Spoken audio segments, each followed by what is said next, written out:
Hey everyone, welcome back to Frontline. Jay here with another review.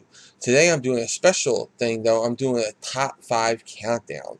I'm not going to be able to make it to the live show tomorrow night due to personal reasons, and I wanted to contribute to the top 5 countdown without having the Frontline crew take time away from their books and their discussion to inform you of my choices. So here's me contributing even though I can't be there.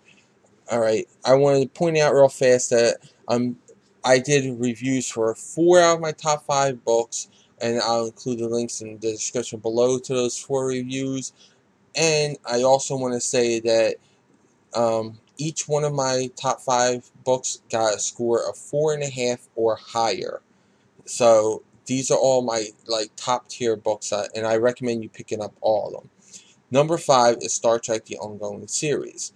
That's number 37, part 3 of the Q Gambit story. This brings in the new Star Trek movie universe to the Star Trek TV universe, and it does the impossible because it makes me like the characters from the new Star Trek movie universe. If you've seen the live show, you've seen me say that I don't think that they're Star Trek movies. They're just action sci-fi movies using familiar names and scenes. Overall, I gave it 4.5 stars. My number 4 pick is Superman Future's End number 1. Now, this is the book that I did not review yet, because I believe Chris is reviewing it this week. Now, why is this number 4, even though it's one of the best Future End books out there? I think it's because it doesn't involve Superman. It's a Shazam Lois Lane story from Future's End. It directly ties into that story. It's like they took that subplot and they finished it off here. So I don't see them going back to that in Future's End. It will be moving on to other stuff. But that's what they did. They just took it, plucked it, threw it in there. They finished that subplot, and I think they should have brought in some kind of Superman connectivity to this. Show me Superman, even if it was just a page, a panel where he sees the lightning in the sky or something. I would have been happier with it. Overall, I gave this one 4.5 stars also. Number 3 is Star Trek: Harlan, Ellison, City on the Edge of Forever. Teleplay number 4. That's a long title. This is what could have been if they would have went with one of Harlan Ellison's original scripts for this episode. One of the most famous Star Trek episodes ever to have been created. And I really love it. Even though this is not a classic Star Trek story, it still has enough to grip me and bring me in, even though I'm a hardcore Star Trek fan. And overall, I gave this issue also 4.5 stars. Number 2 is actually Grimm Fairy Tales presents Robin Hood, the ongoing series, number 2. Now, I did an advanced review for this one last week, and I loved it. I love this book. Pat Shan just has me hook, line, and sinker on the series. Every character I love, the plot I love, the villain I love.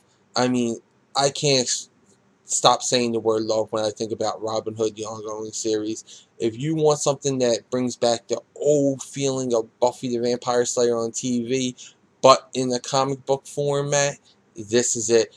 This, I will actually say, is better to bring that feeling than the actual Buffy Vampire Slayer comic books themselves. My overall rating for this was 4.5 stars. Now, my number 1 pick of the week is Booster Gold Future's End number 1. Now, why Booster Gold? Because this is the first time, and they've said it would never happen, but it's the first time that Earth Prime and New Earth, the pre-New 52 and the New 52 Earths meet, and it's Booster Gold is the connecting character. He meets the pre-New 52 meets the new 52 Booster Gold, and you can just tell that something big is coming from this. And I think my whole new 52 theory is coming to pass. And every time I read it, I get hyped and I get psyched for it, because if I'm right, I'm going to throw a huge party on the live show for it, because that was a big call that I made about 2 years ago. I made that call before anyone was even thinking of it. So that's my number one pick, and it was a 5-star pick. Now go out, pick up all 5 of these books. Let me know what you thought about them. If you did pick them up already, let me know. And if you didn't, let me know. You know what would make you want to pick these books up. And go check out my individual reviews for Star Trek: The Ongoing, number 37, my number 5 pick. Star Trek: Harlan, Ellison, City on the Edge of Forever. Teleplay, number 4. My number 3 pick. Grimm Fairy Tales presents Robin Hood, The Ongoing, number 2. Advanced review as my number 2 pick. And my number 1 pick, Booster Gold, Futures End, number 1 review. Go check them all out. Let me know in the comments of each of those videos what you thought about them if you got them. Let me know here if I maybe enticed you a little bit to go check them out. Well, those are my thoughts. Now I want to know what yours are in the comments below. Also, like this video, subscribe to Comic Frontline, check out and subscribe to my channel, The Comic Book Theater. Check out Comic Frontline, the site, for all the latest previews, reviews, news, and interviews.